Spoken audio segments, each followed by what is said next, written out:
ಹೋರಾಟಕ್ಕೆ ಮೈತ್ರಿ ಮತ್ತೆ ಚಾಲನೆಯನ್ನ ನೀಡಿದ್ದು ದೆಹಲಿಯ ಅಂಗಳವನ್ನ ತಲುಪಿದೆ ಈ ಬಿಡದಿಯ ಹೋರಾಟ. ಬಿಡದಿಯ ಹೋರಾಟಕ್ಕೆ ಮೈತ್ರಿ ಮತ್ತೆ ಚಾಲನೆಯನ್ನ ನೀಡಿದೆ. ದೆಹಲಿಯ ಅಂಗಳ ತಲುಪಿದೆ ಬಿಡದಿಯ ಹೋರಾಟ.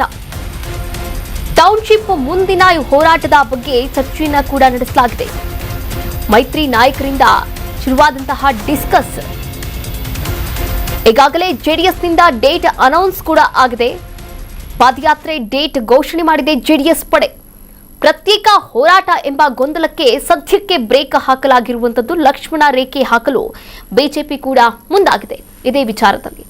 ನೋಡಿ, ಇವತ್ತು ಎಚ್.ಡಿ. ಕುಮಾರಸ್ವಾಮಿ ಅವರ ಜೊತೆ ವಿಪಕ್ಷ ನಾಯಕ ಆರ್ ಅಶೋಕ್ ಕೂಡ ಚರ್ಚೆಯನ್ನ ಮಾಡಲಿದ್ದಾರೆ. ನವದೆಹಲಿಯಲ್ಲಿಂದು ಉಭಯ ನಾಯಕರು ಚರ್ಚೆಯನ್ನ ಮಾಡಿ ಈ ಬಿಡದಿಯ ಟೌನ್ಶಿಪ್ ಯೋಜನೆಯ ಕುರಿತಂತೆ ಒಟ್ಟಾಗಿ ಹೋರಾಟ ಮಾಡುವ ಬಗ್ಗೆ ಕಮಲ ಪಡೆ ಮತ್ತು ಜೆಡಿಎಸ್ ಎರಡೂ ಕೂಡ ಚಿಂತನೆಯನ್ನ ಮಾಡಿರುವಂತದ್ದು.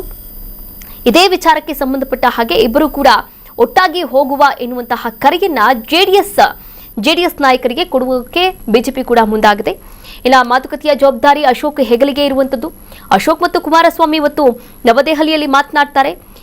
ಯಾವುದೇ ಗೊಂದಲವಿಲ್ಲದೆ ಒಟ್ಟಿಗೆ ಪಾದಯಾತ್ರೆಗೆ ಒತ್ತನ್ನ ಕೊಡ್ತಾರಾ ಉಭಯ ನಾಯಕರು, ಇಲ್ಲಿ ಪ್ರಶ್ನೆಯಾಗಿರುವಂತದ್ದು. ಎಸ್, ಈ ವಿಚಾರಕ್ಕೆ ಸಂಬಂಧಪಟ್ಟ ಹಾಗೆ ನಮ್ಮ ಪ್ರತಿನಿಧಿ ಕಿರಣ್ ಕಾನ್ಮನೆ ದೂರವಾಣಿ ಸಂಪರ್ಕದ ಮೂಲಕ ಜಾಯಿನ್ ಆಗ್ತಾರೆ, ಮತ್ತಷ್ಟು ಅಪ್ಡೇಟ್ಸ್ ಕೂಡ ನೀಡ್ತಾ ಹೋಗ್ತಾರೆ.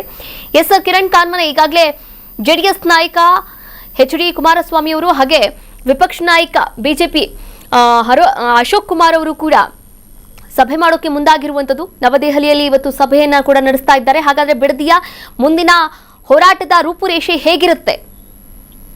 ಎಸ್ ಕಾವ್ಯ, ಏನು ಈಗಾಗಲೇ ಬಿಡದಿ ಪಾದಯಾತ್ರೆ ವಿಚಾರವಾಗಿ ಬಿಜೆಪಿ ಮತ್ತು ಜೆಡಿಎಸ್ ನಲ್ಲಿ ಒಂದಿಷ್ಟು ಗೊಂದಲಗಳು ಎದ್ದು ಕಾಣ್ತಾ ಇರುವಂತದ್ದು. ಈಗಾಗಲೇ ಜೆಡಿಎಸ್ ನಾನು ಏಕಪಕ್ಷೀಯವಾಗಿ ನಾನು ಬಿಡದಿ ಪಾದಯಾತ್ರೆಯನ್ನ ಮಾಡ್ತೇನೆ ಅನ್ನುವಂತಹ ಹೇಳಿಕೆ ಈಗಾಗಲೇ ದಿನಾಂಕವನ್ನು ಸಹ ಘೋಷಣೆಯನ್ನ ಮಾಡಿರ್ತಕ್ಕಂಥದ್ದು. ಇತ್ತ ಬಿಜೆಪಿಯು ಕೂಡ ನಾನು ಪಾದಯಾತ್ರೆಯನ್ನ ಮಾಡ್ತೇವೆ, ಅದು ಮೈತ್ರಿಯಾಗಿ ಎರಡು ಪಕ್ಷಗಳು ಸೇರಿ ಪಾದಯಾತ್ರೆಯನ್ನ ಮಾಡ್ತೇವೆ ಅನ್ನುವಂತಹ ಹೇಳಿಕೆಗಳನ್ನ ಕೊಡ್ತಾ ಇರುವಂತದ್ದು. ಇದು ಎಲ್ಲ ಒಂದು ಕಡೆ ಪಕ್ಷದಲ್ಲಿ ಎರಡೂ ಪಕ್ಷಗಳಲ್ಲಿ ಸಮನ್ವಯತೆ ಇಲ್ಲ ಅನ್ನುವಂಥದ್ದನ್ನ ದೊಡ್ಡ ಮಟ್ಟದಲ್ಲಿ ಎದ್ದು ಕಾಣ್ತಾ ಇದೆ. ಮತ್ತೆ ಸಾರ್ವಜನಿಕರಿಗೂ ಕೂಡ ಎರಡು ಪಕ್ಷಗಳು ಒಟ್ಟಾಗಿಲ್ಲ ಎನ್ನುವಂತಹ ಸಂದೇಶವನ್ನ ರವಾನೆ ಮಾಡ್ತಾ ಇರುವಂತದ್ದು. ಇಂಥ ಹೊತ್ತಿನಲ್ಲೇ ಇವತ್ತು ಬಿಡದಿ ಪಾದಯಾತ್ರೆ ವಿಚಾರವಾಗಿ ಇವತ್ತು ಆರ್ ಅಶೋಕ್ ಅವರು, ಕುಮಾರಸ್ವಾಮಿ ಅವರು ದೆಹಲಿಯಲ್ಲಿ ಸಭೆಯನ್ನ ನಡೆಸ್ತಾ ಇರುವಂತದ್ದು. ಸಭೆಯಲ್ಲಿ ಎರಡು ಪಕ್ಷಗಳು ಒಟ್ಟಾಗಿ ಬಿಡದಿ ಪಾದಯಾತ್ರೆಯನ್ನ ಮಾಡ್ಬೇಕಾ ಎನ್ನುವಂತರ ಕುರಿತಂತೆ ಒಂದಿಷ್ಟು ವಿಚಾರಗಳನ್ನ ಚರ್ಚೆಯನ್ನ ಮಾಡ್ತಾ ಇರುವಂತದ್ದು. ಈಗಾಗಲೇ ಜೆಡಿಎಸ್ ಕೂಡ ತನ್ನ ಪಾದಯಾತ್ರೆಯ ದಿನಾಂಕವನ್ನ ಸಹ ಘೋಷಣೆಯನ್ನ ಮಾಡಿರ್ತಕ್ಕಂಥದ್ದು. ಸದ್ಯಕ್ಕೆ ಇವತ್ತು ನಡೆಯುವಂತಹ ದೆಹಲಿ ಸಭೆಯಲ್ಲಿ ಎಲ್ಲವೂ ಕೂಡ ನಿರ್ಧಾರ ಆಗ್ತಾ ಇರುವಂತದ್ದು. ಆರ್ ಅಶೋಕ್ ಅವರ ಹೆಗಲಿಗೆ ಈಗಾಗಲೇ ಬಸವರಾಜ ಬೊಮ್ಮಾಯಿ ಬಿಜೆಪಿ ರಾಜ್ಯಾಧ್ಯಕ್ಷರಾದಂತಹ ವಿಜೇಂದ್ರ ಅವರು, ಆರ್ ಅಶೋಕ್ ಅವರು ನೀವು ಕುಮಾರಸ್ವಾಮಿ ಅವರ ಜೊತೆಗೆ ಚರ್ಚೆಯನ್ನ ನಡೆಸಿ ಒಂದು ಅಂತಿಮ ನಿರ್ಧಾರವನ್ನ ತಿಳಿಸಬೇಕು ಎನ್ನುವಂತಹ ಆದೇಶವನ್ನ ಮಾತುಗಳನ್ನ ಆಡಿರ್ತಕ್ಕಂಥದ್ದು. ಸದ್ಯ ಇವತ್ತು ನಡೆಯುವಂತಹ ದೆಹಲಿಯಲ್ಲಿ ನಡೀತಕ್ಕಂಥ ಸಭೆಯಲ್ಲಿ ಬಿಡದಿ ಪಾದಯಾತ್ರೆಯ ಬಗ್ಗೆ ಒಂದು ಅಂತಿಮ ನಿರ್ಧಾರ ಹೊರಬೀಳುತ್ತಿರುವಂತದ್ದು. ಕಾವ್ಯ, ತಮ್ಮೆಲ್ಲ ಡೀಟೇಲ್ಸ್ಗಾಗಿ ಧನ್ಯವಾದಗಳು. ಕರ್ನಾಟಕ ನ್ಯೂಸ್ ಬೀಟ್ ಫಾಲೋ ಮಾಡಿ, ಸಬ್ಸ್ಕ್ರೈಬ್ ಮಾಡಿ.